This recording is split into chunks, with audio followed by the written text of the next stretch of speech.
had to go about it, write it out and find it myself. It's a final word story time. Adam Collins and Jeff Lemon. This is the thing that we do on the weekend for the show. It's a heat wave in London. It's the middle of winter in Melbourne. Lockdown, where Jeff is. New backdrop, as we said last week, now that you've left the Swedish sauna and you've moved into your new house. So you look like you're enjoying yourself there on a different room to what I saw the other day on Zoom screen. I like to spice things up, Adam. I like to keep things fresh between you and I. You know, sometimes a change of location is as good as a holiday. There's all kinds of places I could go with that, but I'm not going to. No, don't. I've got an update for you, actually. Just 200 metres from where I am right now, where Winifred's at nursery. She, I think, might have taken her first steps at nursery rather than at home. Rude. Yeah, I know, right? So the last couple of days, she's taken a leap, as they say in baby parlance, and has been able to not only walk holding both of her hands, but walk holding one of her hands. And the nursery do this cool thing where there's an app where they just send photos all day of her doing her thing.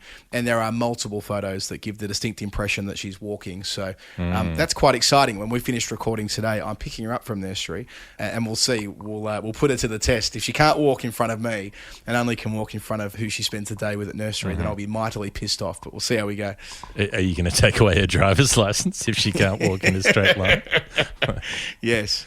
No, in some respects, I've quite enjoyed the fact that she's taken a fraction longer to walk than other babies that are her age. Pretty much everyone in the antenatal group is walking but Winnie. So it's been nice to kind of be able to, carry her around everywhere for a few more months. And look, we probably will continue to do that. But yes, she's ready for the next step, so to speak. But also as a cricket hipster yourself, that's kind of hipsterish from Winnie to be like, look, everyone else is walking, why should I be walking? Why can't I be doing my own thing? Yeah, that's right. I don't walk. I go when the umpire tells me to go. What's this walking bullshit? That's her attitude. The Ricky Ponting of babies. You've had a busy day as well, Jeff. You've been jabbed. Yeah, got the AZ. Thought, bugger it. Why not? Sick of waiting around. I may be young. I may be proud to say that I'm under 40 still for a little while, but there's been a lot of waiting in Australia. So my doctor was very satirical about it, about the different health advice that they've had to keep factoring in day after day after day. But I'm on Team AZ. When we get the vaccine game up and running, there was some speculation that Team AstraZeneca would struggle for youth. Well, I would like to reassure you that there are a couple of youngsters with me in the crowd and some fresh blood. Yeah, there is. So, this is what we talked about last week, isn't it? That we had the suggestion that that bobbed up on Twitter that we should have a game at the end of the season, maybe at London Fields, between the different vaccine strands. So we'd have a Pfizer team against an AstraZeneca team, maybe a Moderna team as well, a bit of a finals day atmosphere. Daniel Price wrote to me during the week and said that he's Team AZ, despite the fact that he's only 20 years old. The team could do with some youth in what I expect will be the over 40 rule, but I've got to get to Hackney. I like that. Got to get to Hackney. Keep up the good work. And Dom Philp, who might just appear in the show later on, says that he was listening to Storytime last week and hearing about the vaccine game at London Fields, and sounds right up his alley. I don't play much anymore, but I'd love to put my double vaccinated hand up to score for the mighty AZs. And please consider this my formal application. Dom's been scoring at Winchmore Hill Cricket Club in recent times. Of course, Jeff, you met Dom through my phone screen at Edgbaston a couple of months ago. Dom yelled over the boundary line when we were filming our Final Word Daily during the England-New Zealand Test match. So another Australian living in London. So yeah, let's hope that all comes together. And Jeff, if you're over here later in the summer, unlikely as it is with the current travel ban, you can take your place in the AstraZeneca 11. Yeah, I'd proudly be there. I think it's a team with a reputation for thoroughness, everything from A to Z. And I'd like to think we can, take down those cocky Pfizers and whatnot with our vaccine has to be kept at -1,000,000 degrees. We don't have to wait for 12 weeks. Whatever. Good things come to those who wait. I feel a bit sorry for the hardworking medical professionals and, scientists that made the AstraZeneca Oxford vaccine, how they've, really it's been drilled into us that that's the shit one comparatively. I mean, obviously it's not, but the way that the public messaging's been, the sort of idea that you can go vaccine shopping per the Australian government's nebulous advice a couple of months ago. So now if you are Pfizer, it's like you're the gold standard, which was us. Rach and I got the Pfizer because that's what we were given. We wouldn't have had a choice in the matter. Had we rocked up and had it been AZ, that would have been that. But anyway, it's part of the vaccine politics, and we're going to play our part in that by holding a cricket game to do with it. So. Well, as my doctor said today, it's very good. It's a very good medicine. It does its job. As you ran into Dom at the cricket, I'd also like to send a shout out to Alex, who I met at the footy a few weeks ago at the Super Spreader game, the Geelong Carlton game, that ended up with several thousand members being locked down. Alex and I were in the lower tier, but I was just sitting there watching the game, and I think I was watching Asava Radicale having a shot for goal, and I just sort of remarked to the guy behind me, as you do, this is the bit I'm less confident about. And he goes, are you Jeff? Do you do this podcast? And he's like, I was just listening to it last night. So at a Cats game, wearing a Vicks cricket beanie, top areas from Alex. Hello. Perfect. G'day, Alex. Before we move on from talking amongst ourselves, we can do an awful lot more of talking amongst ourselves via our new Discord channel. Now, we dropped this into the Patreon notes after the weekly app with Claire Connor. Thanks for the kind comments around that interview, that we have now joined Discord.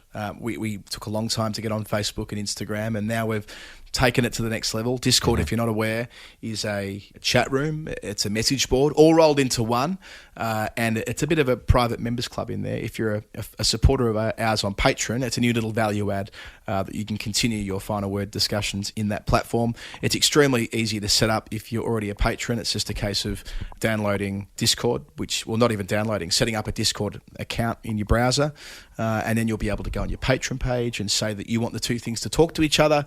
That's all pretty straightforward. And then you can join Jeff and myself and everybody else who's already clicked that button, and we can talk about the cricket that's going to be played this summer. It's not that complicated. It's going to be a lot of fun. We're popping out a mini app on Monday with a little bit of information about that with Anna Forsyth, who is a Discord veteran. So if you want more info, stay tuned for that.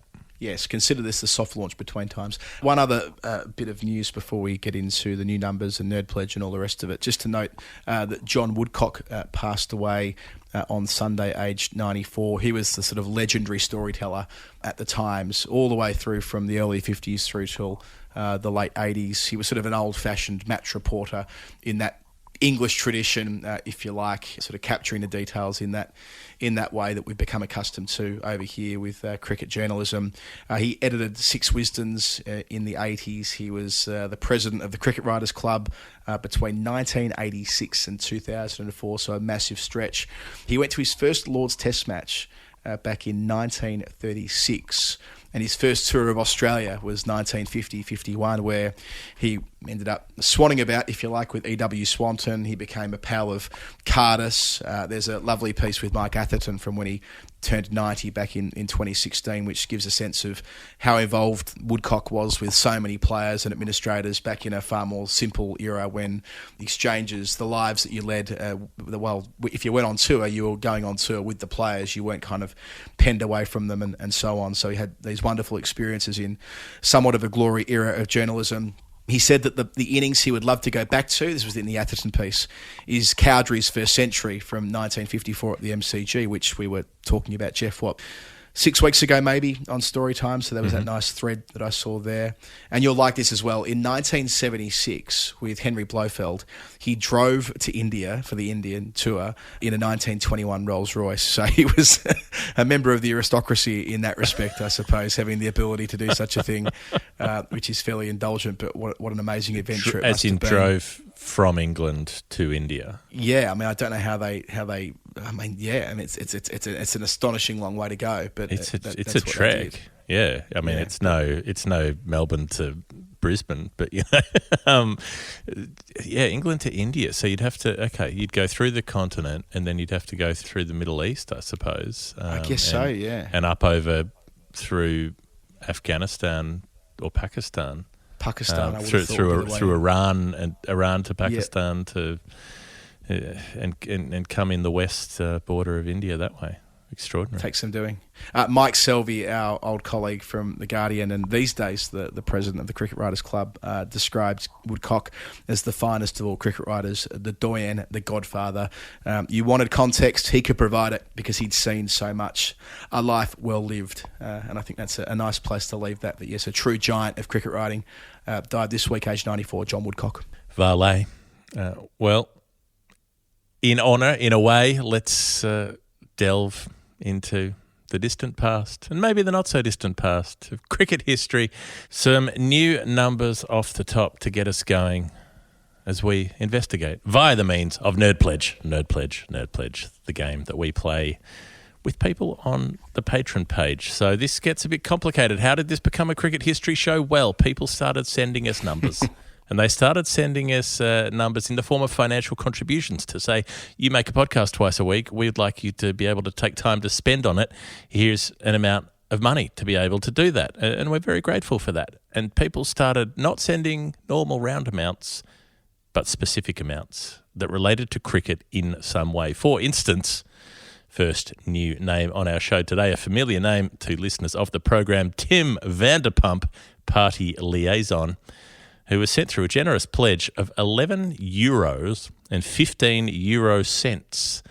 That cosmopolitan euro style. So 11.15 is the number, 11.15. But it could be, that decimal point could move. There might not be a decimal point. We might be talking about 111.5. We might be talking about 1.115. But in some way that number relates to cricket. And we've got to work out what the connection is for Tim. So, Adam, you started. What did you make of 11.15? Yep, Tim loves to party. Tim loves to party. I had a look initially at first class figures. I wondered whether there might be an 11.15 somewhere there in terms of match figures, but there wasn't. However, there was an 11 for 14, and that got me digging around, and I thought I'd quickly give you a summary of that because it's only recent. Only a couple of years ago, the Sri Lankan Navy Sports Club were all out for 36 and then 62. We've talked a lot about Sri Lankan first-class cricket and the vagaries of it. Well, this is an example right here. We've talked a lot about the Sri Lankan Navy Sports Club. Yes. In the Navy Sports Club, you can... For Broomfield Cricket and Athletic Club, Gayan Sirasoma, who bowled left-arm orthodox, or bowls left-arm orthodox, presumably. It was only a couple of years ago. He took 6 for 2 from 7.5 overs in the first innings, and 5 for 12 from 13 in the second. So that makes 11 for 14 from 20.5 of the best. Get out of it, Gayan. You can't do that. But yes, got to love Sri Lankan first-class cricket. And I should say that we will have more to discuss around Sri Lankan cricket next week on the weekly show. There's a bit of a teaser for you. Okay. So that was your, as in you wanted to talk about that because it wasn't quite right, but it felt too good to not talk about? Yeah, I mean, I was hoping there'd be an 11 for 15, and there wasn't, and there was an interesting 11 for 14, and that's as far as I got. At that point, I said, all yours, Jeff. Okay, yeah, I like that because sometimes I like to bring in numbers that aren't quite there either. I did think it could have been almost a cheeky reference to your work on SEN, 11.16 SEN. Maybe 11.15 is when you're counting down to SEN going, all right, 11.13, 11.14, 11.15, 11.16. Happy New Year. 11.15 though. I was casting around for sort of... ways that this could work. 11.15. 110.5 is what that would be in terms of an average. So one thing I did find is that Sachin Tendulkar in Australia in 97-98 averaged 111.5 for the series when he made those 200s and a 50 in 97-98, which you would remember, I assume.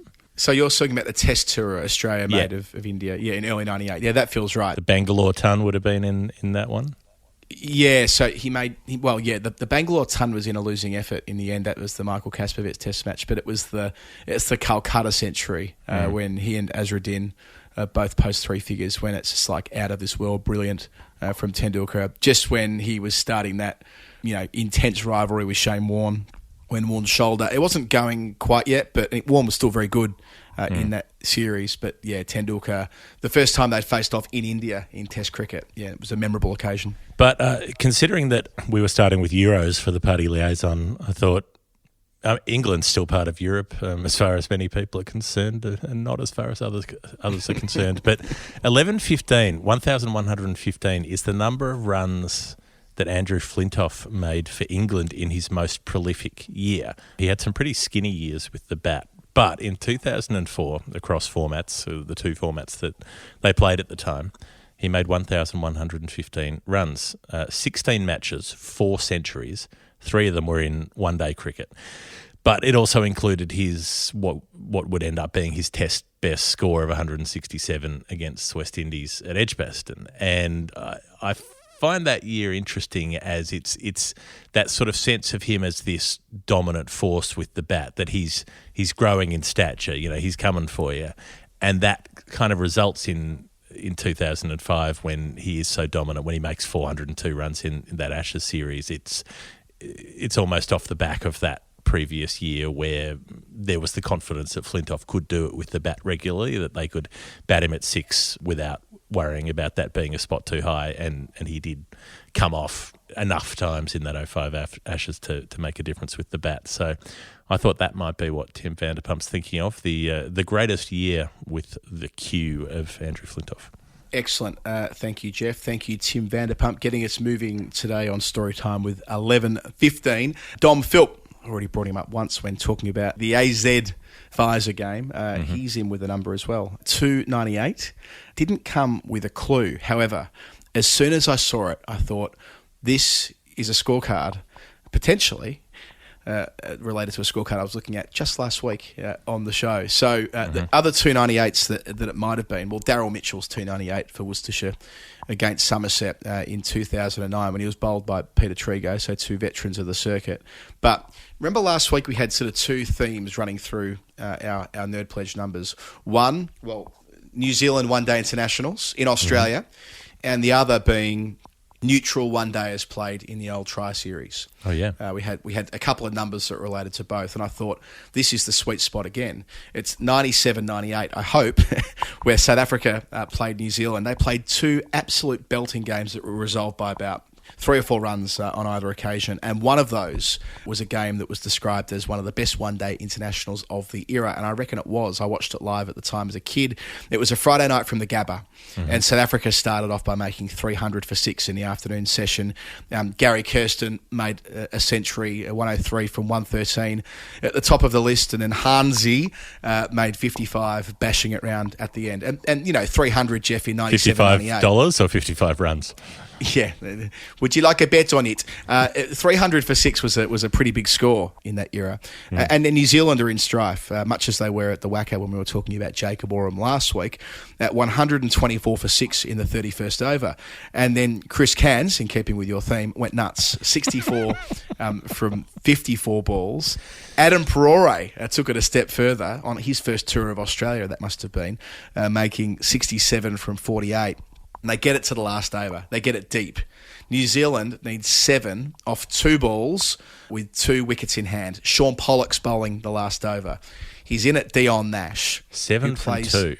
So 7 from 2. Okay, right. 7 from 2 is what they need from here to win the game. And then Dion Nash plays the most immaculate lap sweep off Sean Pollock well before this was a thing. Well before this was de rigueur. He's all the way across his stumps on the turf, picking it up expertly, and it's going all the way, isn't it? Tony Gregg losing his mind. It's gone all the way for 6. It's gone all the way. I think it's gone all the way. Maybe it's gone all the way. Okay. And then Ian Smith over the top says, I think it's hit the rope. They take a look, and it has 6. hit the rope. Yeah, here's the thing. It was only 4 then. This was the era, and I wish to learn more about this. This was when rope on the full was 4. And there's one other bit to this, which is why I remember this so distinctly and why it's a memory of mine. At this particular part of the Gabba, it's where the 2 ropes crossed over. So for about The two 15 ends. metres of the boundary, the two ropes crossed over each other, which meant that that particular boundary had double the thickness of rope. Double rope. And the ball hit the back rope. So had there been one piece of rope rather than two at that particular juncture, down at deep fine leg, at 6 runs, New Zealand have pulled level. They have 1 to win from the last ball. Instead, it's only 4, and they have to hit 3 runs off the last ball to win. Now, it's Nash on strike still, of course, he hit the boundary, and he goes across his stumps again and high into the night sky in Brisbane. Did he try to scoop again, or did he? No, I wish he slap? did. I wish it was a conventional slap. Okay. Across the line, slapping. Was it a length ball that he could have scooped? Like, could he have just gone again? No, it was short of a length. It was probably the right shot, and he got plenty of it. Yeah. And then herring around from deep square. I mean, I'm talking sort of sub 10, 100 metre pace is Lance Ben Klusener. Johnson pace. Ben Johnson is Lance Klusener, absolutely bolting around and takes the catch about 5 yards inside the rope. In the end, he had to... he got there quite early and he had to wait, not underneath it, but he had to time his last step, and he did it perfectly, and they go bananas. This is when South Africa were wearing the red and green strip that they wore in that series. We never saw that again. But New Zealand all out for 298, and they fall 2 runs short with Nash falling from the final delivery of the 50th over. Nash and Vittori, who's the non-striker, absolutely gutted. But the Gabba give them a standing ovation. They all stand up and they give them a standing ovation on the way off the ground. Wow. Greg and Ian Smith declare it as one of the all-time great one-day internationals because, of course, they're so far behind. They've got 19 overs to go and they're 124 for 6. I mean, they're miles No one behind chases the 300 in those days. No, well, even there though, I mean, they've still got 177 runs to collect in 19 overs. That's Like, even in today's money, that's hard to do. Yeah, but even just chasing 300, like making 300 is really hard. Seeing it made twice in the same game is almost, you'd almost never see that. Absolutely. So it was enough to get South Africa into the final series against Australia. And they won the first game too, actually. I remember this. They defended 241 at the MCG. I was across the road at the tennis. 241. The cricket and the tennis 241. And Australia ended up cruising it in the second final with Gilchrist making, I think it was his first 100 for Australia, if I recall correctly. And then Paul Rifle dominated the third. But I think if we've proven anything, Jeff, in story time in the last 2 weeks, is that we should bring back the bloody try series. Bring back the try series. Bring back the try series. Yeah. I appreciate that one-day cricket in Australia now, given where it's sort of positioned at the end of the summer, after the Test cricket's all done, feels a little bit after the Lord Mayor's show. But if you were to introduce a third team into the mix in a try series that could be played over the course of 2 or 3 weeks, I reckon that would really add to it. And you could include World Cup Super League points too, couldn't you? I mean, there are ways of doing this. And I like the use of try series with T20 cricket. That one I intended a couple of years ago in Zimbabwe worked really nicely. So, it's a reminder that these neutral games, they live long in the memory. This was a belter. Yep, it was a New Zealand-South Africa game in 2001 maybe, where I got Alan Donald to sign my cricket ball. It's a good time. weren't you a bit old for that in 2001, honestly? Yeah, probably. But, whatever. I don't care. I had no pride. I was like... You weren't wearing a flag cape, were you? No, I wasn't. But I did have a very nice, shiny, new cricket ball, and I was like, I could use this and ruin it, or I could get the White Lightning to sign it and have a really nice cricket ball with his scroll on it, which I still have. So there you go. It's in my growing collection of souvenir cricket balls. I enjoyed that, Adam. That was you took me on a ride there. That story was quite the ride for a game that I did not remember at all. And like I remember the next day as well. The next day, what I did was 42 degrees. The next day, it was so hot that junior cricket was called off. In Melbourne, this is. And I sat out there with our third 11 and scored for the whole, what must have been 80 overs, watching Endeavour Hills plunder about 400 for 2 across the 80 overs. So it's one of those weekends. I don't know. I mean, you shouldn't remember scoring all day as a 13, 14-year-old, but, I do. I thought you were going to say you spent all day out there practicing a ramp shot, like trying to copy Dion Nash, and I wish you had. And I also think that the phrase, like, hit the back rope could be a really useful one for something where you've been dudded, where you've just missed out by a pretty unfair margin. You go, oh, unlucky, hit the back rope on that one. Hit the back rope. I like it. We'll see. We'll try and we'll use it in our vaccine game. Jeff, thank you, Dom Philp. Next up is Will Cuckson, a pal of ours on social media. 262, and he comes with a clue. This refers to an event, says Will, that I had the privilege of watching on my birthday. On his birthday, Will Cuckson. On his birthday. Which is in early January. And while the number itself is key to the achievement, it's not often discussed when referring to the achievement. So 262, early January, that suggested to me Sydney Test, most likely, given it's largely been there during Will's lifetime, I would imagine. I did find 3 innings at the SCG that lasted for 262 balls, one of which included, speaking about South Africa and memorable tours, Michael Slater making 92 in the famous/infamous South Africa test, the Fanie de Villiers test, when he made 92 off 262, where I thought maybe the balls faced is notable because Slater was known as a dasher and instead he dug in that innings. Also, coincidentally, another one was made by Hansi Cronje, 262 balls, $262. On that, KL Rahul did it in 2015, but that's as far as I got with this. I handballed this one to you. Yeah, and look, I know that Will's from Wollongong, lives in Wollongong, so thus I sort of came to the same conclusion. This is almost certainly a Sydney Test match. Now, I'm not sure whether Will's old enough to have been there in 1989 at the Sydney Test match, but for the purpose of the hypothetical, I reckon he would have been about 3, judging by his profile photo. That's what I think too, but I'm going to go with it anyway. Look, I remember, I was there at the 1987 preliminary final. I mean, I was there, and I was 3, and I remember it.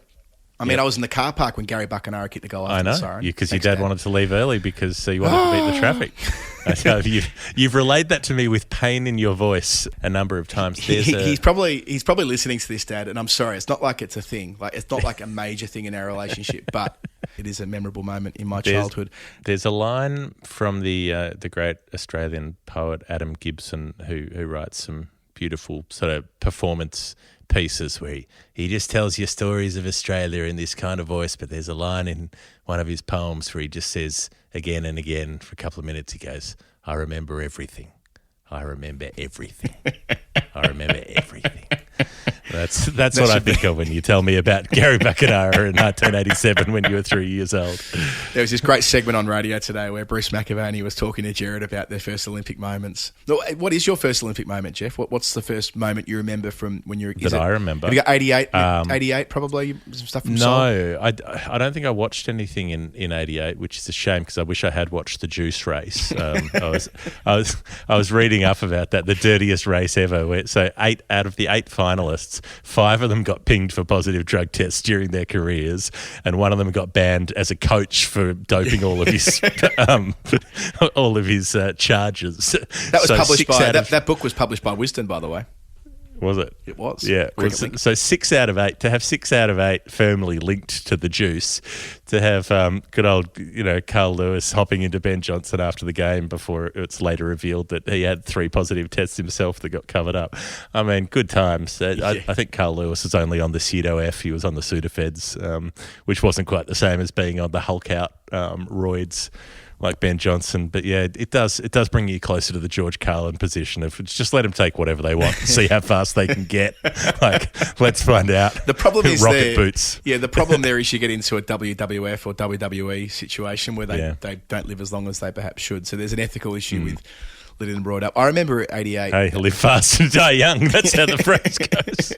I remember a few things from 88. I remember, this is, again, I was such a little boy, but, at the grand final of 88, so Hawthorn beat Melbourne, I wasn't there, we watched it at home, but it just happened to be that at half-time of the grand final was the men's 100 metres final.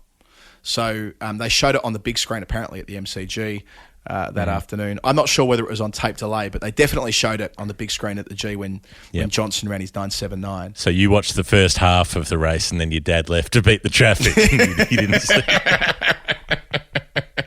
I also remember watching Debbie Flintoff King, or it would have been Debbie Flintoff then, win the 400 hurdles with my mum. And I remember Duncan Armstrong winning the 200 free. Yep. But yes, anyway, Olympics start tomorrow. I remember my first is Barcelona. I remember them lighting the cauldron with the bow and arrow, which was fucking sick. Yes, honestly. it really was. Remember they had the backup. Didn't they have 10 arrows just in case or something like that? He only had two. I was reading up on this because I was putting some info about it in a piece for The Guardian the other day. And because in my memory, he used a crossbow. I don't know why, but my child's mind was like, yes, that's a crossbow. And it wasn't, because I watched it back and it's definitely a bow and arrow. But the archer was from Madrid and the games were in Barcelona, which is very parochially Catalan. And they were really shitty that the best archer that they could get was from Madrid. But they'd used something like 200 different archers in trials over the course of 2 years leading up to the opening ceremony. And they were basically ranking them on accuracy percentage, how many times they muffed the shot. And this guy missed 2 shots out of several hundred attempts and was consistently the best. And they kept going, oh, God, we're going to have to use the Madrid guy.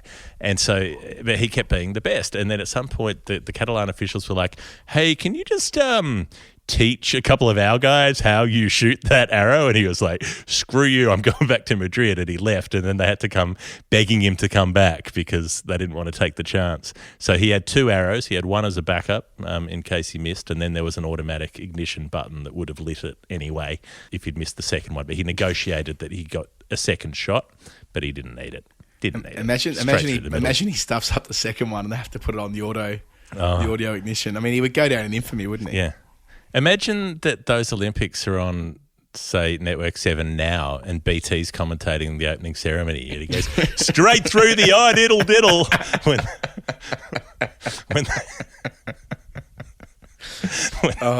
Don't even flag. I mean, he's probably on the Olympic coverage, Don't even sort of.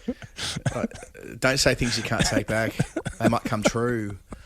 I'm feeling Olympic, but I'm also feeling the need to solve Will Cuckson's clue. Yeah. So, yes, if he had have been at the SCG in 1989 as a little boy, he would have seen Allan Border take 11 wickets.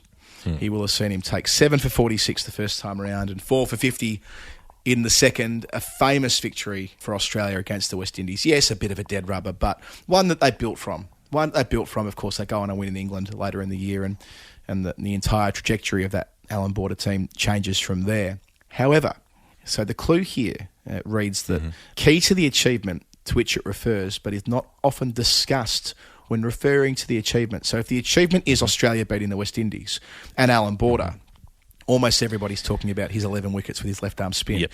They're probably not talking about the 262 delivery half century that he made, which is the 5th slowest half century of all time. And for good reason that they're not talking about that. Why would they? But it is instrumental to the victory. Let me explain. So first time around, West Indies are bowled out for 224. And then when Border comes in at 114 for 3, that game's in the balance. They're 110 behind. They've been rolled by the Windies in Melbourne the previous week. I mean, it's the kind of position where Australia could easily be all out 160, 170, and the aberration that is the Windies being bowled out by a part-time spinner. They recover from that. They bat big in the third innings and Australia lose. But Border was not going to risk that. He put on 170 painstaking runs with David Clarence Boone. They batted for a day together for 170 and change to make sure they had a lead by the time that their partnership was broken up, when Border eventually falls for 75 from 330 deliveries across 386 minutes. Talk about not giving an inch. Booney finished with 149 from 425 balls. That's Dom Sibley energy. But Will's clue, a rarely discussed component of the Allan Border part that week, was his 262 ball half century. I mean, remembering that there were a couple of 50s from Chiteshwar Bajara earlier this year, which we marvelled over, which were about 170, 180 balls. Well, this is even, this is another 5 or 6 overs on top of that to put it in some kind of historical perspective. And then, Border in the second innings finishes the job. If you're wondering what the slowest 50 was in Test cricket, a lot of people would know this. It's a pretty common trivia question. But Trevor the Barnacle Bailey faced 350 balls for 50 at Brisbane in the first Test match in 1958-59. But yes, Allan Border in the top 5. And I reckon reckon that might be what Will's referring to. That's very good. That's a very good guess. Trevor Barnacle-Bailey, did he, though, like Pajara, make a really slow 50 and also have a point where he scored 8 runs in 2 balls?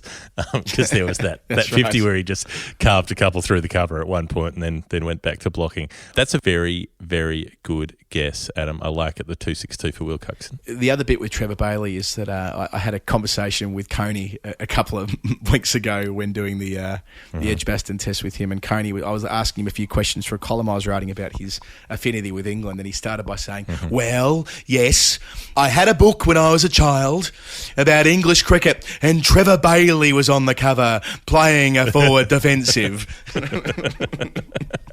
So whenever I now think of Bailey, I'll now think of Coney in the next breath. As you should.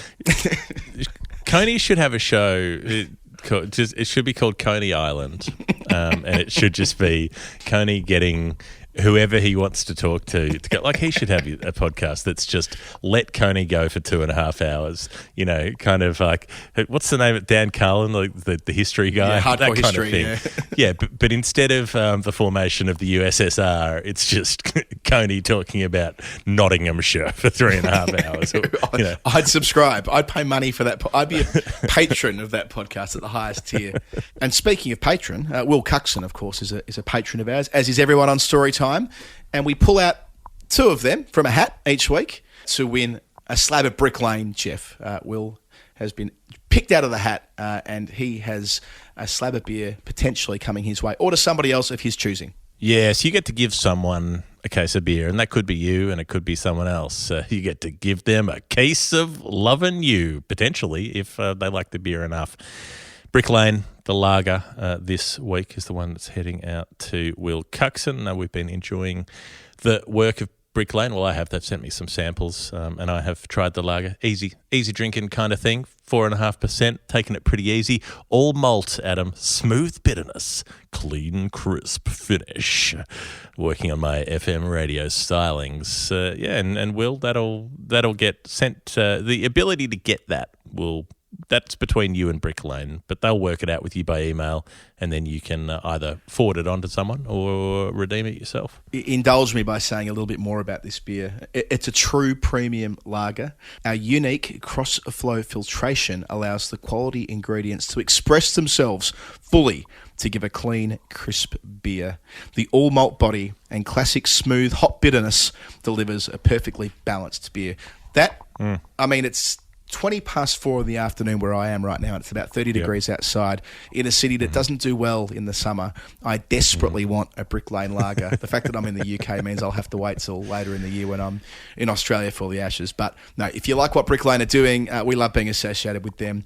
Follow them on social media. All of their handles are in our show notes, and hopefully you're able to enjoy a Brick Lane or 2 over the weekend. I like to think that I've been working on an all malt body of my own over the last few years. But, low percentage helps with that a little bit. A last new number coming in from Ehite Ekramul Haque, $1.43.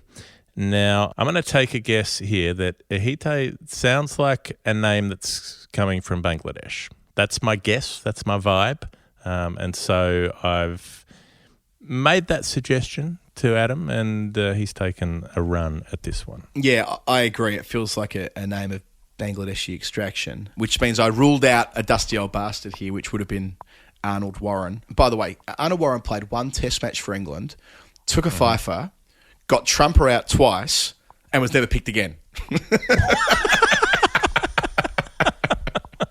Oh, what a sport! I mean, that's by the way, and he did a bit more than that too. I should say he was too old to sign up for World War One. He was over. Was it 40? Wasn't it when you weren't allowed to sign up? Yeah, 42 maybe. 42, but he lied about his age and snuck in anyway. Got shot, survived, and lived until 1951. So a full life for someone who probably would have made quite a good dusty old bastard. But hey, he's not Bangladeshi, so he doesn't get a start. In Ricky Ponting's 100th Test match, he made an unbeaten 143 when they were chasing, was it about 330 odd on the final day, which meant that he became the first Test batsman to strike twin centuries in their 100th Test match, which is quite the achievement. In terms of Bangladesh, the first thing I thought of was, did they bowl out Pakistan for 143 when they knocked them off at Wantage Road in the 1999 World Cup? But that wasn't quite right. That was 161. You look through it, they've never bowled out a team for 143. No Bangladeshi man has ever made 143 in international cricket. I looked at that too, and that's fascinating because there are 3 144s and a 145 and a 146, but no 143s. So I'm not sure what's going on there. Then I thought, what about the 14th of March? I'm like, oh, yes, 14th of March World Cups. They've got some pretty big World Cup scalps over the years, but it was 3 days later that they beat India in the 2007 World Cup, of course, because it was St. Patrick's Day, wasn't it? Because Pakistan were being knocked off by Ireland on the same day that Bangladesh were doing the business over India, a day that really did change the nature of World Cups for the next generation or so.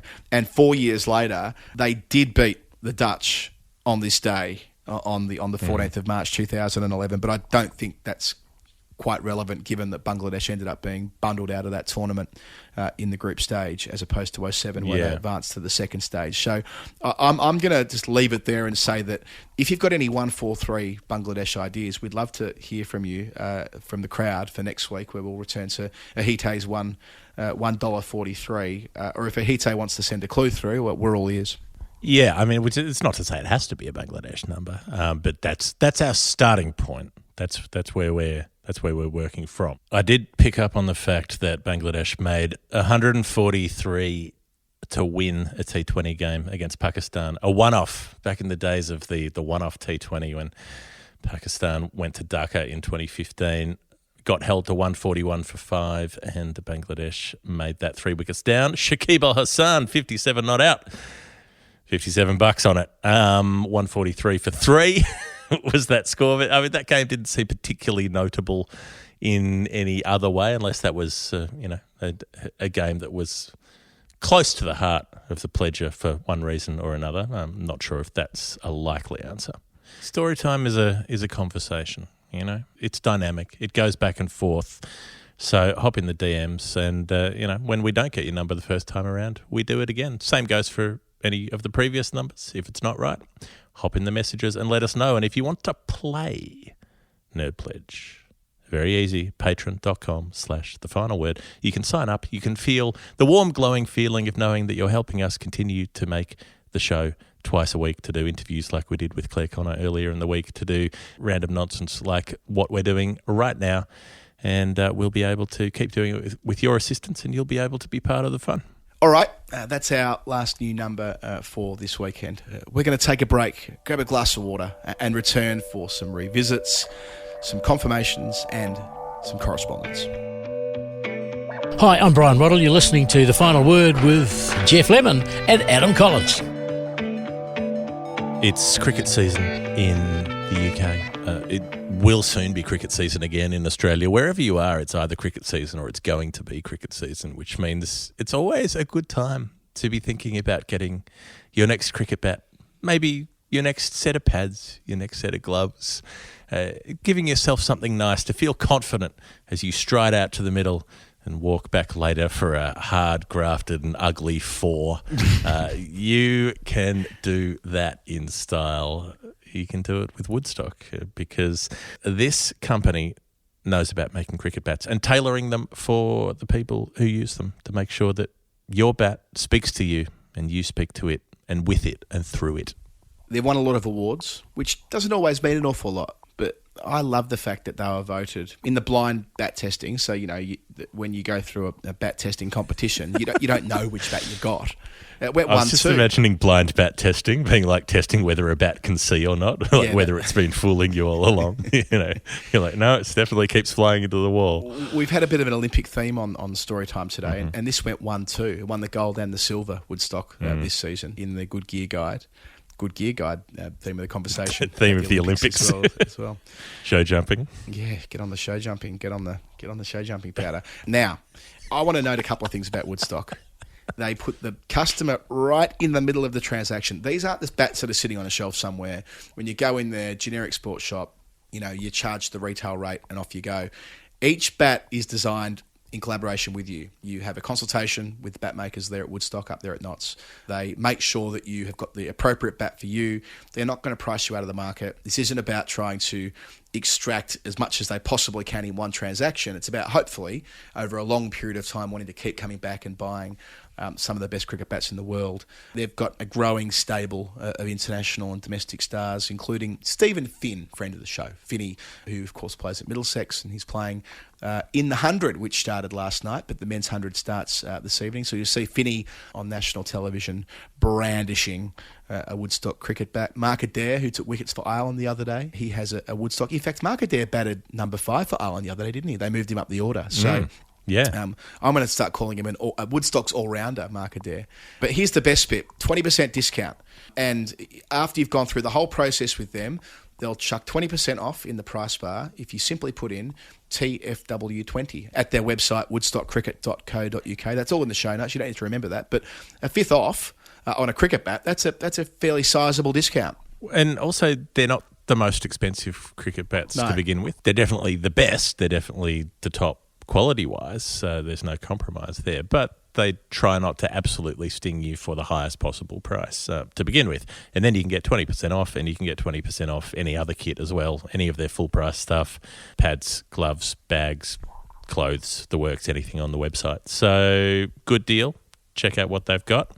And tell them we sent you. Yeah, and other people who've been associated with the final word have a bit to do with Woodstock as well, like Toby Tarrant, Jeff, who you and I worked with during the 2019 World Cup. I saw Tobes a couple of weeks ago wearing a Woodstock cricket baseball cap. Daniel Norcross as well, another friend. A cricket baseball cap. A cricket baseball cap. Isn't that a good idea? Isn't that a good idea? So, yes, lots of people who you would have been... you would have heard from with us on the show also have a bit to do with Woodstock Cricket. We're proud to do so here on The Final Word. Woodstockcricket.co.uk. The code is TFW20. Get yourself 20% off one of the best cricket bats you're ever going to use. Hi, I'm Ebony Rainford Brent, and you're listening to The Final Word with Adam Collins and Jeff Lemon. Final word story time. Adam Collins, Jeff Lemon. First up on our revisits this week is a number that's been sitting in our in tray for a time. I think the first time we had a look at Tim Minchin's 411 was the day before the Birmingham Test match about a month and a half ago. A lot's happened in the world since then. And Jeff, you then said it was the average salary of a US cricket coach. I don't know how you found that out, but you did. On ZipRecruiter or something like that. See, podcast ads work. The first thing I thought of with US and jobs, I thought ZipRecruiter. Anyway, what have you learnt from there? Okay, so 411 was the number, but Tim let us know that it actually related to 41162. That's the full number. That's right. That's the salary. $41,162 US is apparently, according to ZipRecruiter, the average salary of a cricket coach in America.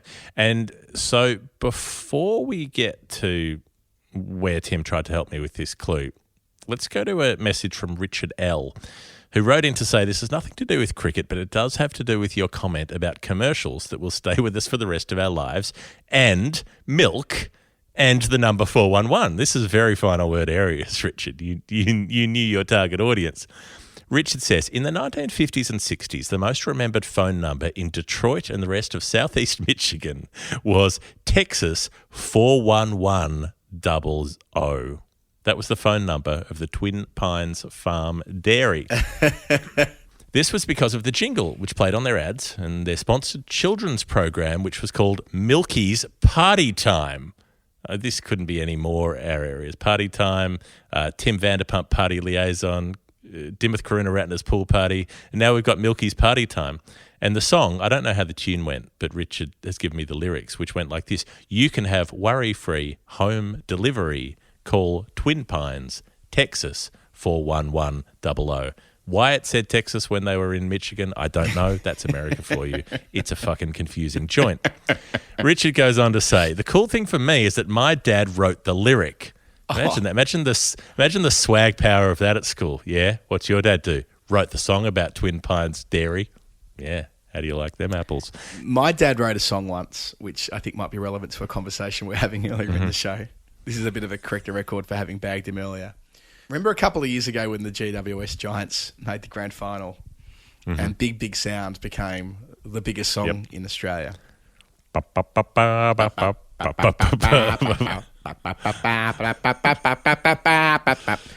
My dad wrote an alternative song for GWS. He was working in a sort of, I think he had some sponsorship wrapped up with him at the time when he was living in Western Sydney when they started. He wrote an alternative song which came runner-up to Big Big Sound. Wow. What a claim to fame that is! My dad had the song that came runner-up. He wrote a tune he wrote lyrics to the tune of The Road to Gundagai, which in a way is quite clever when you think about it. The Road to Gundagai, as it is when you've sort of between Canberra and Sydney. Yeah, there's some inherent logic in using that song, and it was quite clever. Yep. But it came runner-up to, who was it again? It was the chap Harry from the Cat Empire. Cat Empire. Yeah. I mean, I think Dad would acknowledge that the right song won. But yeah, the superior musician held the day.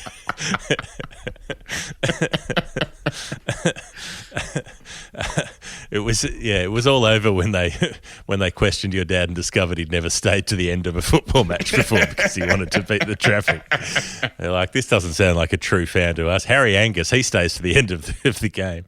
Okay, so this is all coming together beautifully. Every time you said my dad, all I could think was my dad picks the fruit that goes to Cotties to make the cordial that I like best. Speaking of advertising works.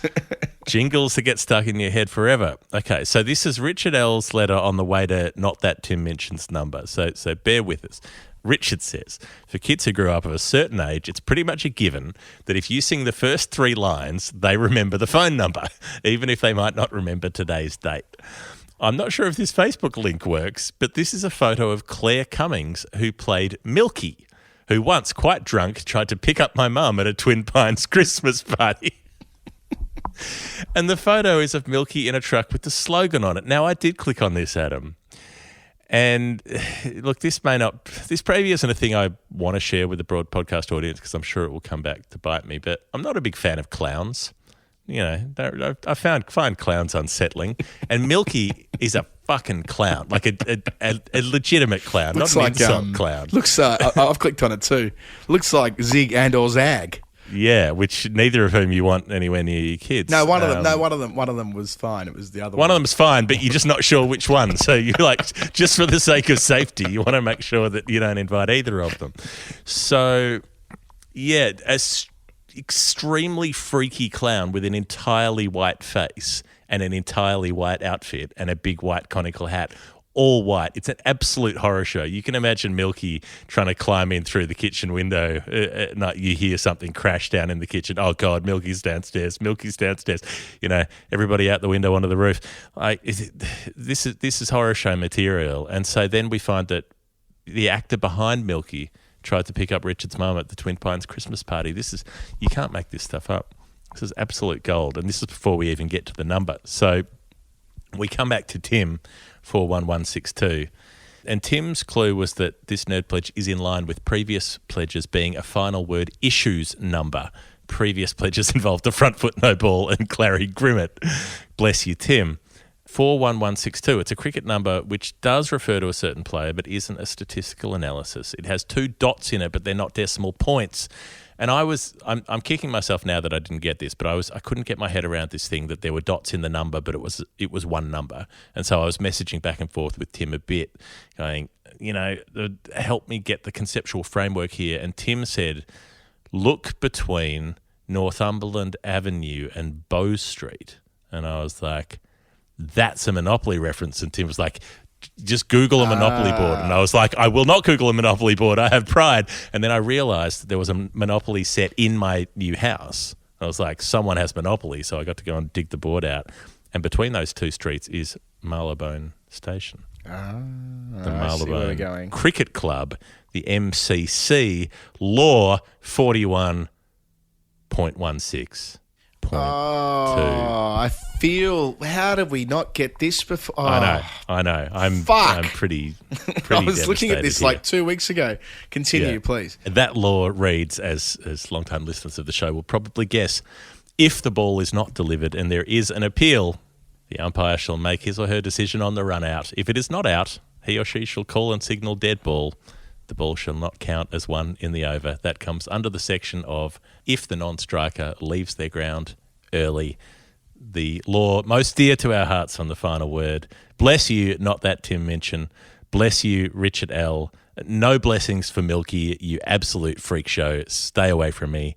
And blessings to all who wrote the Cotty's Cordial jingle, and to Adam's dad and to Harry Angus and all who've been part of this story as we work towards Law 41-16-2. Good on you, not the Tim mentioned. Well played to you. Blessings to you. No blessings, I should say, to Zig from Zig und Zag. It was Zig in question, not Zag. I just want to be really clear about that before we move on. Yeah. Don't want to get myself sued. Right, 596 is our next revisit. It was from Pete. We said, Jeff said, optimistically it must be noted, that it was the aggregate in a test match between Sri Lanka and the West Indies in 2001. It was a good guess. Look, I just said it was optimistic. I'm not saying it wasn't good. Good story, well told, well explained, but yes, it wasn't right. And we have a clue here from Pete. Yes, who did confirm it wasn't correct, sadly. What a series Brian Lara had, Pete said. The non-traditional venue at which my pledge occurred, says Pete, is a stadium you have both broadcast from, although you weren't there for this pledge, and neither was I, but thanks to the wonders of UK free-to-air TV, I did see some of this marathon effort in the field. Are we going to Sheikh Zayed Stadium? Is that what's happening? We're going to one or the other. The truth of the matter is I can't remember whether this happened at Sheikh Zayed Stadium or Dubai Sports City. One of the two. One of the two. Speaking of jingles, keep your eyes open for a bargain. Dubai Sports City.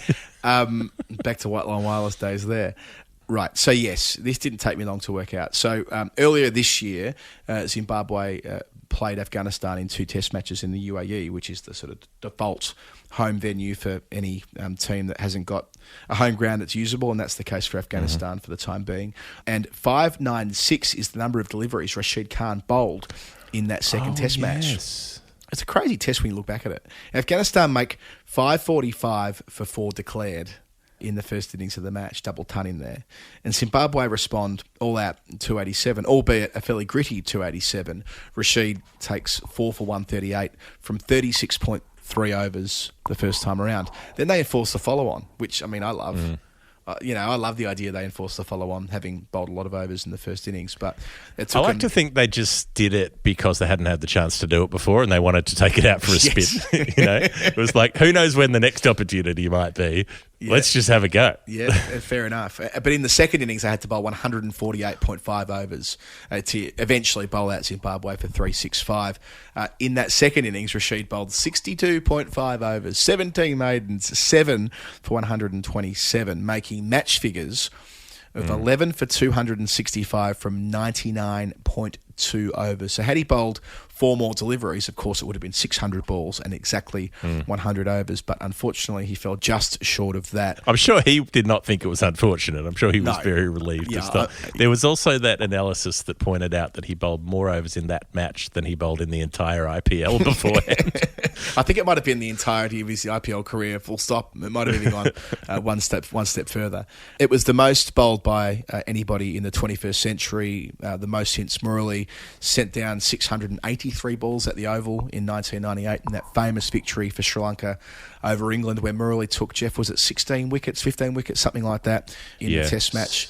16. Afghanistan won. They chased down the 108 they needed in the final innings. They got there just 4 wickets down, and they bounced back well considering they'd lost the first test in 2 days by 10 wickets to Zimbabwe, albeit when they were playing without Rashid, who was yet to arrive from wherever he was before that, whichever T20 comp he was playing in during the first test match. And the free-to-air reference is because Pete would have been watching it on Channel 64, I think it is, which is Free Sports, who, Jeff, we had on the final word at the time to talk about their investment in Afghanistan and Zimbabwe cricket, which continues, I think, for the next 2 years. So a few threads from the show for us in 2021, as it was for Rashid Khan, who bowled 596 balls in that win over Zimbabwe. Not on the Cooking Channel, the Afghanistan-Zimbabwe test. That's funny when you think about it. On the Cooking Channel is India-Sri Lanka. Maybe Free Sports could have done us a solid and picked up that as well. Anyway, not to be. Probably a bit more expensive, I'd imagine. Rory Seymour, who had 411, the same number as Not That Tim mentioned, but for a different reason. Adam had an answer about Arthur Shrewsbury's batting average, a very early turn of last century batsman, which Rory Seymour enjoyed the story and then teased us by saying, "I can confirm that's not the correct answer." Thank you, Rory. When I described my latest pledge as niche, I forgot quite how niche it can get on Nerd Pledge. So, the clue refers to a topic that Adam has briefly mentioned a couple of times on the show before, and there was a clue in there about Dwayne Leverock and about Jared Kimber, which I thought might have something to do with their former careers involving the automotive industry in one way or another. But Rory came back to say that's not it. It was more like, what's Dwayne Leverock most commonly associated with, and then how does that relate to something that Jared did in a podcast? But before I get to that... Wasn't it too with my career as well? It was your previous career. Right, okay. Dwayne Leverock and Jared Kimber. Okay. They were the three options. But before we get there, I just want to get to a little bit of correspondence from Chris Arkle about Arthur Shrewsbury. Now, if you thought the last answer was meandering, just wait till we go through this. Chris says, sadly, I was looking at the history of League Before Wicket a few weeks ago. And before the change of rules in the 1930s, the ball had to pitch wicket to wicket. Arthur Shrewsbury was the first prominent player to use his pad as a defensive tool, and he was criticised for it. I'm not sure if you're aware that he was the subject of Help My House is Haunted, which is a television show about a house in Gedling in Nottinghamshire. So I looked up this episode. I haven't had time to watch the full ep yet, but... this was the description. Two residents, Lizzie and Jeff, it's not me, I did not move into this house with Arthur Shrewsbury's ghost, but they moved into a house, they had a spacious home, and then strange things started happening. Pairs of spectacles being smashed on a carpeted floor, objects falling out of cupboards at night. A young relative said she saw a monster, and they hear footsteps when the rest of the house is empty. Their daughter Stephanie did some online research and discovered that Victorian cricketing legend, that's the era, not the state, Arthur Shrewsbury shot himself in the guest bedroom while visiting his sister. Is Arthur there hoping to cross over? And he may well be, because when I looked up the Arthur story, he did have a bit of trouble finishing the job. He convinced himself that he had some mortal illness, although doctors couldn't find anything wrong with him. Then he went and bought a gun, a revolver from a gunsmith, and then he had to bring it back because he said the bullets weren't working, and the gunsmith told him that he had the wrong caliber bullets and that they didn't fit, so he had to get new bullets. And then he shot himself, but it didn't work, and then he had to shoot himself again in order for it to work. It's all fairly grim stuff, but he managed to complete the job eventually, and it was in this house in Nottinghamshire. Yeah, that's right. It was to do with the fact that his career had come to a close, and he sort of talked himself into this belief that the reason he couldn't keep playing was this illness that no one could really establish as being like potentially even a thing. But, yeah, I mean, obviously he was a fairly unwell man, as evidenced by the way that he tragically died. Yeah, and I would imagine that medical care wasn't that crash hot back then. There are plenty of instances these days of people not being believed about the illnesses that they actually have. Usually they're women, much more often, but you wouldn't think it would be impossible that back then he did have something wrong with him that they couldn't track down what the cause was medically as well. Anyway... this all happened, and then this episode of this TV show was made with 3 mediums and ghost hunters going into this house and trying to work out if Arthur Shrewsbury was still haunting the joint. So I'm sure you can find it online, but that is all not relevant to the answer to the question. Bermuda, Adam's previous career, Jared Kimber. Adam's previous career is politics. And Rory mentioned something that Adam had mentioned something on the show that I vaguely remembered. Hang on, you do bring up the West Wing quite a bit. And then I went, hang on, Bermuda, Dwayne Leverock, Bermuda. There's the famous scene in the West Wing where they mention a cricket match in between Bermuda and Scotland. Yes. And then I remembered that Kimber did the whole episode about Aaron Sorkin writing about cricket in not just the West Wing, but many of his shows. There are scenes where he talks about cricket, mostly about Americans not understanding cricket. So it's definitely about that. How it relates to 411, I'm not entirely sure. It is definitely related to that West Wing ep in which the president says, I either have to watch this sport or I have to watch a cricket match between Bermuda and Scotland, at a time when Bermuda and Scotland had only played once, as per Jared Kimber. Isn't there a second Bermuda reference? There is another one in another one of the shows. Maybe it's the Newsroom or something like that. No, this is another reference in the West Wing. I reckon there's another reference. I think that is where the plane lands in order to facilitate the CIA assassination of a character who I can't remember the name of anymore. Yeah. I think they land on an airstrip in Bermuda, which is where Danny Concannon, the journalist, develops a contact with someone who was playing a cricket game nearby. And I think that... A guy who works at the airport who left his cricket bat at work and went to get it. And then when he got there, he wasn't allowed inside because there were a bunch of Americans at the place. And so thus he worked out what was going on. And as Jared pointed out, who just leaves their cricket bat behind? And why would you take your cricket bat to work and then leave it in your locker? Why didn't you have the rest of his kit there? Like, why wasn't it in his kit bag? All of which are valid points, I think. How does this relate to 411? I was pretty unsure about this until I looked up on YouTube what is the scene in which they talk about Scotland and Bermuda in The West Wing. And guess what? There's a clip of that prominently that has 411,000 views on YouTube. It's very good. It's very good. That's my only other guess is that in 2005, Bermuda played Scotland in a 50-over game. The Scots set off after the target of 219. At first drop, the redoubtable Ryan Robert Watson, just one name away from greatness, who made 7 from 17 balls. The strike rate for that innings was 41.1. I was going to say, so the only other thought I had then, which I looked up possibly, is at West Wing season 4, episode 11, when it becomes apparent what happened. But no, that's Holy Night. That's the Toby backstory with Richard Schiff giving this like amazing performance when his dad shows up on the at the White House. His felon dad shows up at the White House. So it won't be that, but that was a nice tour. Thanks for that, Jeff. That was fun. Maybe it's time for another West Wing rewatch at some stage. Yes, that episode was season 1, episode 22, so that's got nothing to do with these numbers. But that's the end of our revisits. Let's get into the confirmations. Jack Jorgensen says his 101 was indeed Jacob Orham's great night at the Wacker. Jack says, I remember sweltering through the Aussie innings in the cheap seats at the Concrete Bowl, a viewing experience that I don't miss. The Aussie innings was described as clinical. We thought it was game over, and then Orham came in. The way you described the innings was spot on. It's out of time. A one-day memory I'll have forever. Thank you, Jack. From Josh, he confirmed that his 257 were the figures of Trevor Chappell in the underarm game. Lachlan Smith confirmed that his 329 was the partnership between Jeff Marsh and Mark Taylor at Trent Bridge in 1989.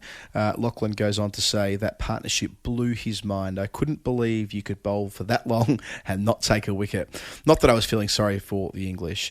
And to win that series so easily was fab as well. I've been hooked on cricket ever since. So thank you, Lachlan. Now, the 408 from Brendan Crabb, which I stuffed up again because I put the wrong number in, and we did 450, and somehow Adam still got the answer right. It was still right because 450 was Heath Streak made 45, and we assumed therefore it must have been his batting contribution. So, but he also took 4 for 8. So somehow miraculously, even though I typoed the number, we got it right in terms of it was about Heath Streak's performance when Zimbabwe bowled out the West Indies for nothing in a neutral tri-series match in Australia in 2001. Brendan says he and his friend, both 17 at the time, made a last-minute decision to get the train from the Southern Highlands to attend the game, convinced the employee at the ticket counter that we were under 16 and could buy cheaper tickets, and then convinced the employees at the bar that they were over 18 and managed to buy rounds of beer with no ID.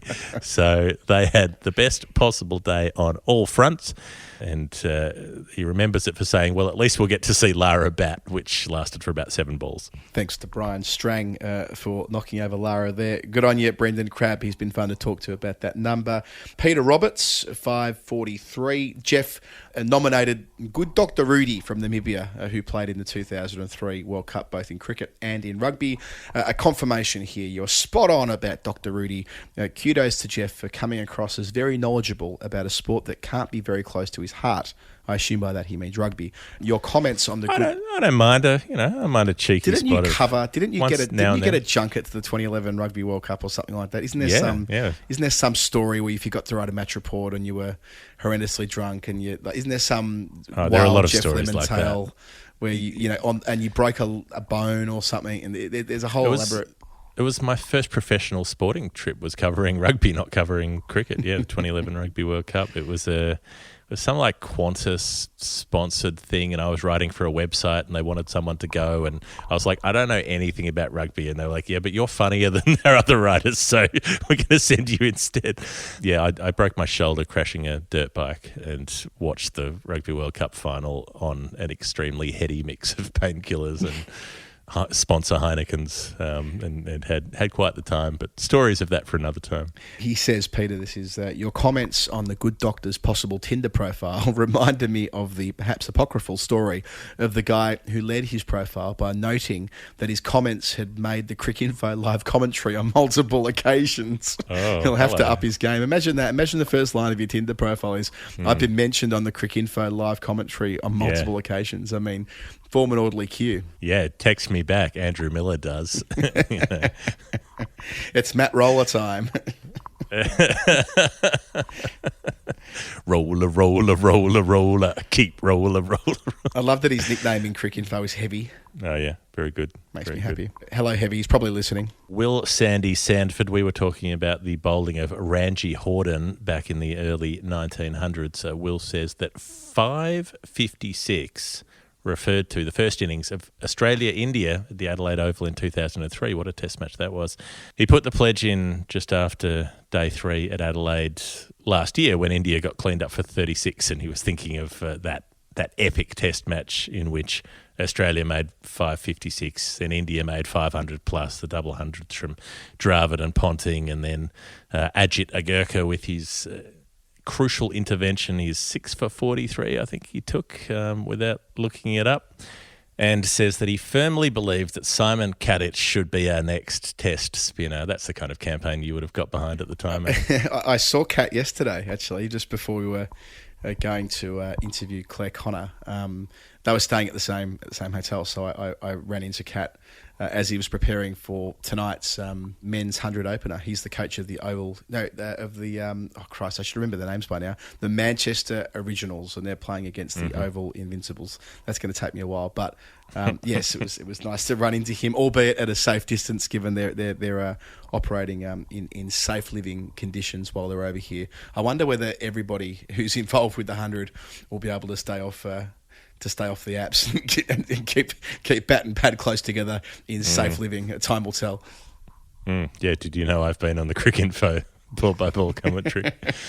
And the confirmation from Aranda Jar Vikrama, the 770, which was the combination of Greg Matthews' wickets and runs in Colombo in 1992.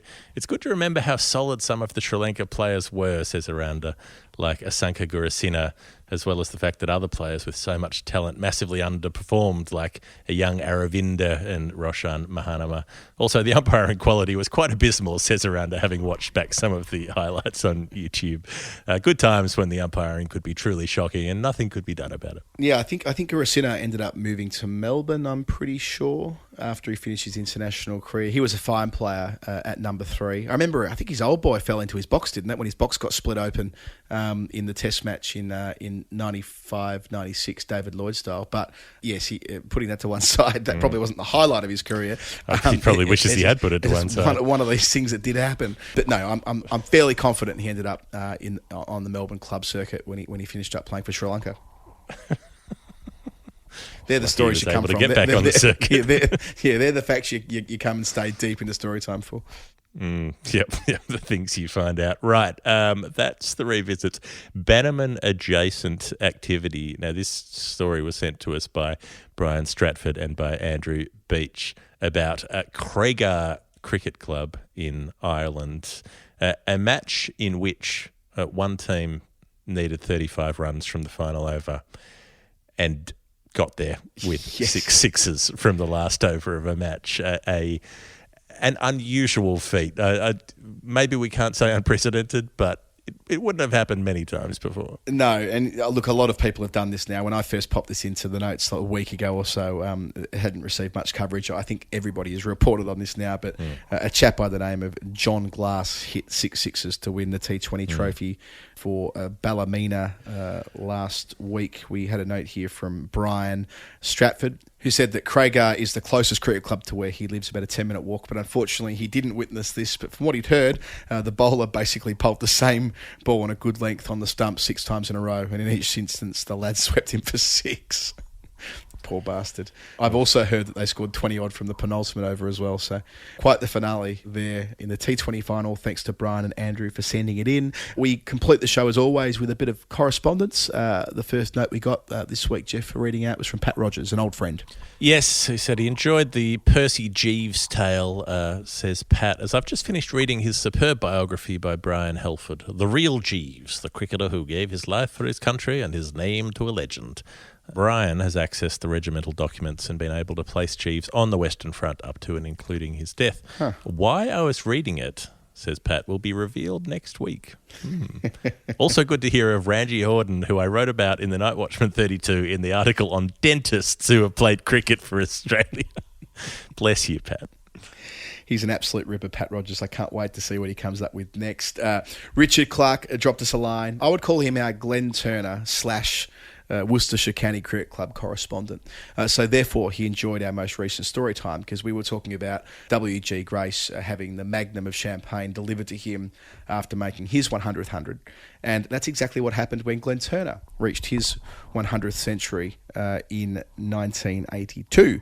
The twist, he says, was that the champagne was brought out by Billy Abdallah in a full waiter's regalia. Abdallah was on Warwickshire's staff, but 10 years earlier had been the prime mover in bringing Turner to England and getting him to trial at Edgbaston. I don't recall the Warwickshire players sharing a drink, though. Pretty sure it was a regulation silver salver, only room for a bottle and 2 glasses. If Abdallah was secretly hoping to get him pissed, it didn't work, and Turner went on to make 311 not out. So that ties in nicely, doesn't it? Because Grace made 288 the day that he made his 100th 100. And the same happened with Graham Haque when he reached his milestone at New Road, another Worcestershire player, in 2011. They also brought out a bottle of champagne for him. So we should be so lucky, Jeff, to see another player reach 100 centuries. I doubt it'll happen, but at least there was that tradition for the 25 that did it, starting with the very first WG. Right. Last piece of correspondence. We said we wanted to set up the Discord and have the chat because we wanted to help hot final word singles meet in their areas. You know, this is our ultimate aim is for love to blossom in the glowing sunshine of the final word. Well, we have a story that's not quite there, but it's not a million miles away. This is from John O'Halen, our Jody Hicks correspondent, who says, after listening to Storytime the other week, felt the need to reach out as I can vouch for the success of cricket bringing 2 people together. Day 2 of the 5th Ashes Test at the SCG 2014, 6 in the morning, hundreds of members lining up behind the Noble stand for the 7 a.m. sprint to get a seat, writes Jono. I was 29 and eligible for the Smokers 11. And as a result, I had to go off to the cage. My life changed for the best as the only other smoker was a woman named Phoebe. We immediately clicked. In the time it took to consume a cigarette, we had exchanged numbers. Did you tell her that you were quoted on the Cricinfo live commentary, Jono? Because that would after many texts during the day, we met up for a beer at tea. Love was blossoming at the SCG. Just before we met on day 3, I felt butterflies. I was wondering where that was going for a while there. I mean, when I first read that, I said we had a drink at tea. Love was blossoming at the SCG. I was wondering where it was going to go. What did you get up to in the final session, and where did it happen inside the SCG? That's more an Adelaide members trick, isn't it? But thankfully they're more reserved, these two. Please continue. Just before we met on day 3, writes Jono, I felt butterflies as Ryan Harris destroyed the bat of Michael Carberry. It was quite a sexy moment, I've got to say. Sexy Ryan Harris moment. We began our journey together, which included us both quitting smoking, and I could not have been happier. Phoebe also instantly connected with my then 7-year-old son, Lewis. Oh. We got married in 2019 with 14-year-old Lewis as my best man. Oh. That's cute. Yes. As we travelled through Europe afterwards, many of our evenings before going out were spent by having a drink in our room and enjoying the Final Word World Cup daily shows. Yes. Beauty. Still getting the chance to experience the tournament without watching it as our days were busy discovering new cities. I mean, this is beautiful. I'm glad you were listening to it before going out and not like there's the sort of last bit of, sexy time build up when you got back. I think it's better that way. Jono finishes by saying, if possible, with true, I'll put on the correct voice, with true love song dedication vibes. May I request part of the song Stories by Urthboy to be played as a shout out to my wife Phoebe Halen at the end of an episode. It's truly fitting as we have been to about 6 Urthboy gigs together. Oh. Phoebe, you're the most wonderful partner to me and the most amazing mother figure to Lewis. You're very much loved. That's beautiful, Jono. It's And perfect. yes. It is spot on. Thank you, Jono. I mean, yeah, you've dropped us a lot of lines about Jodie Hicks, but this is your most impressive effort yet, I must say. And I like the Urthboy link as well. I had another. I reckon we get at least one message a week asking about our theme music, and as always, we're grateful to Urthboy for letting us have it. But the fact that this song has brought Phoebe and Jono yet closer together, it's nice to know that this community, as we said earlier on when discussing Discord, can, have the effect of bringing people together in life, and I like that. And what it means, Jono, is that we can play you the whole song. It doesn't have to be part of the song. Yes. Urthboy's happy for us to use it. We can play all of it at the end, and we will in just a second, because this is the end of Storytime. Thanks to everybody on Patreon who makes the Storytime show happen by sending us in numbers, patreon.com/thefinalword. If you want to send some in, thanks to Brick Lane and to Woodstock Cricket as well. This show is on the Bad Producer Podcast Network. It's edited by Dave Collins. I'm Jeff Lemon. The other one's Adam Collins. That's all we have to do. Yes, who knows? I might be going off to collect my daughter in a moment and watching her walk for the first time, which is pretty cool. I am feeling Olympic. All right. Olympic times, Urthboy times. This is Stories, and we're out. Have a nice weekend. When I get to you, no, I won't forget what it took and takes. By the book.